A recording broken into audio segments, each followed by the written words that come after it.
কত শত দিন কেটে যায় রাত্রি অগণিত, বাবা মায়ের কষ্ট সে তো নয় তো ভোলার মতো।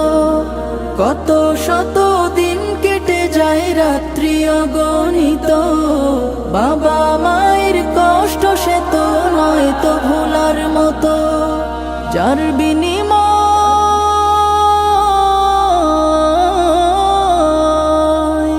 যার বিনিময় কণ্ঠে ফোটে পাক হরফের গান, যাদের বুকের মানিক হলো হাফেজে কুরআন, হাফেজে কুরআন, হাফেজে কুরআন। হাফেজ হতে গুরুজনের ত্যাগের নজরানা চিরজীবন রাখবো স্মরণ।